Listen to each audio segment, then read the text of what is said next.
تفہیم القرآن سید ابوالعلا مودودی سورہ نور آیات 58 تا 64۔ یہاں سے پھر احکام معاشرت کا سلسلہ شروع ہوتا ہے۔ بعید نہیں کہ سورہ نور کا یہ حصہ اوپر کی تقریر کے کچھ عرصے بعد نازل ہوا ہو۔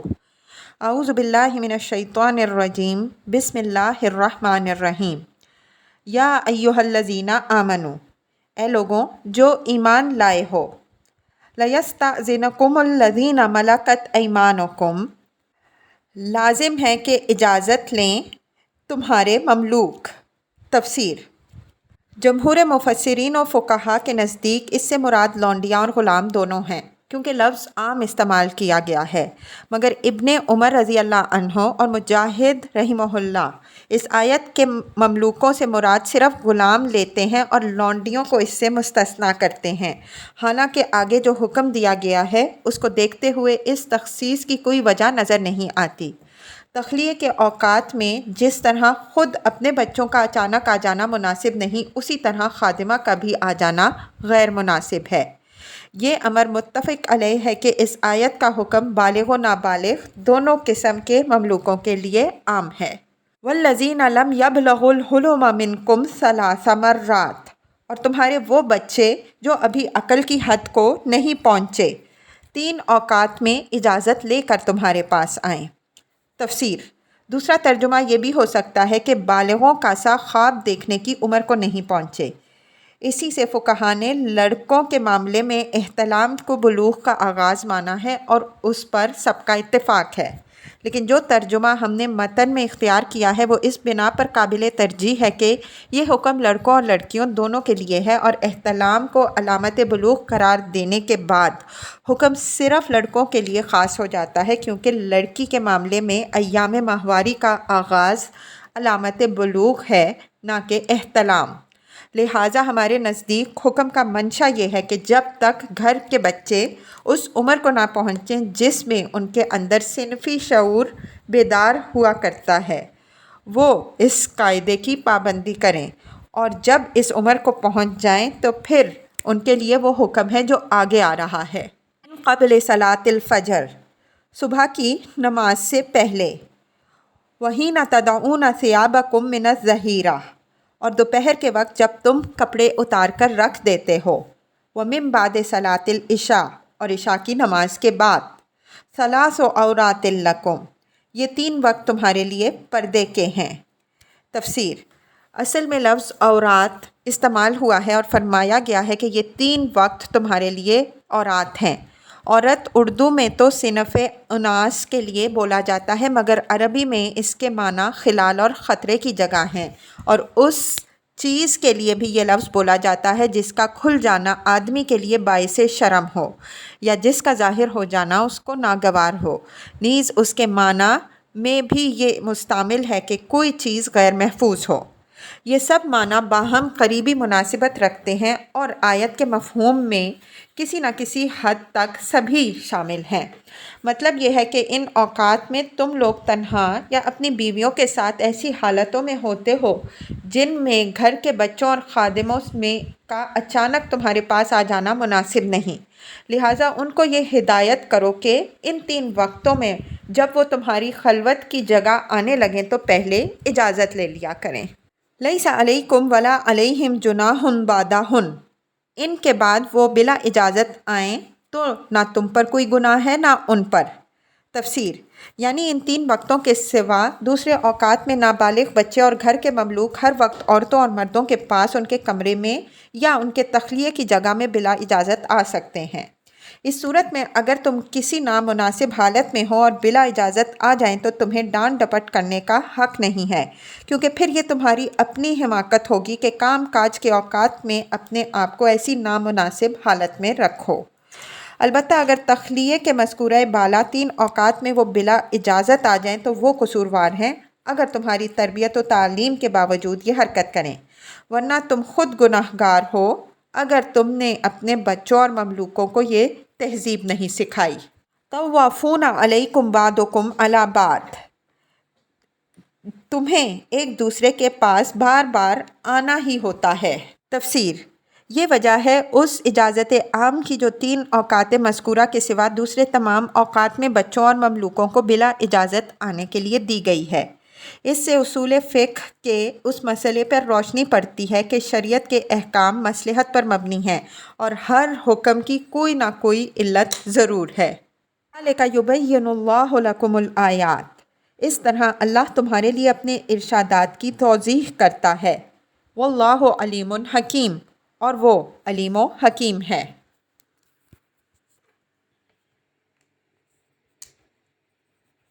وَإِذَا بَلَغَ الْأَطْفَالُ مِنْكُمُ الْحُلُمَ، اور جب تمہارے بچے عقل کی حد کو پہنچ جائیں۔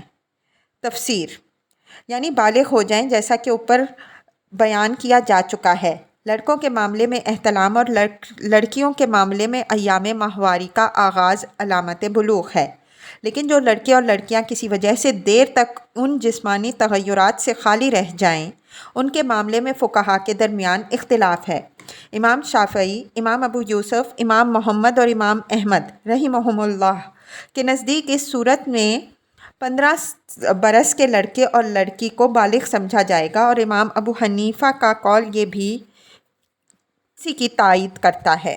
لیکن امام اعظم کا مشہور قول یہ ہے کہ اس صورت میں 17 برس کی لڑکی اور 18 برس کے لڑکے کو بالغ قرار دیا جائے گا۔ یہ دونوں قول کسی نص پر نہیں بلکہ فقیہانہ اجتہاد پر مبنی ہیں، لہٰذا ضروری نہیں کہ تمام دنیا میں ہمیشہ 15 یا 18 برس کی عمر ہی کو غیر محتلم لڑکوں اور غیر حائضہ لڑکیوں کے معاملے میں حد بلوغ مانا جائے۔ دنیا کے مختلف ملکوں میں اور بعض مختلف زمانوں میں جسمانی نشو و نما کے حالات مختلف ہوا کرتے ہیں۔ اصل چیز یہ ہے کہ عموماً کسی ملک میں جن لڑکوں اور لڑکیوں کو احتلام اور ایام ماہواری ہونے شروع ہوتے ہیں، ان کا اوسط فرق نکال لیا جائے، اور پھر جن لڑکیوں اور لڑکوں میں کسی غیر معمولی وجہ سے یہ علامات اپنے وقت پر نہ ظاہر ہوں، ان کے لیے زیادہ سے زیادہ معتاد عمر پر اس اوسط کا اضافہ کر کے اسے بلوغ کی عمر قرار دے دیا جاتا ہے۔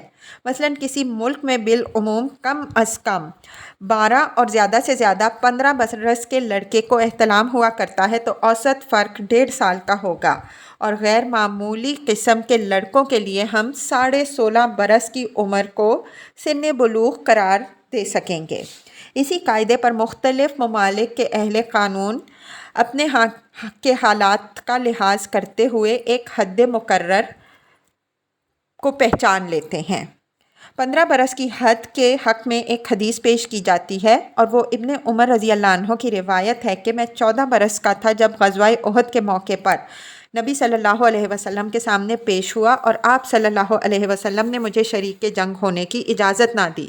پھر غزوہ خندق کے موقع پر جب میں 15 سال کا تھا مجھے دوبارہ پیش کیا گیا، اور آپ صلی اللہ علیہ وسلم نے مجھ کو اجازت دے دی۔ لیکن یہ روایت 2 وجوہ سے قابل استدلال نہیں۔ اول یہ کہ غزوہ احد شوال 3 ہجری کا واقعہ ہے، اور غزوہ خندق بقول محمد بن اسحاق شوال 5 ہجری میں، اور بقول ابن سعد ذی القعدہ 5 ہجری میں۔ دونوں واقعات کے درمیان پورے 2 سال یا اس سے کچھ زیادہ کا فرق ہے۔ اب اگر غزوہ احد کے زمانے میں ابن عمر 14 سال کے تھے تو کس طرح ممکن ہے کہ وہ غزوہ خندق کے زمانے میں صرف 15 سال کے ہوں؟ ہو سکتا ہے کہ انہوں نے 13 سال 11 مہینے کی عمر کو 14 اور 15 برس 11 مہینے کی عمر کو 15 سال کہہ دیا ہو۔ دوسری وجہ یہ ہے کہ لڑائی کے لیے بالغ ہونا اور چیز ہے، اور معاشرتی معاملات میں قانوناً بالغ ہونا اور چیز۔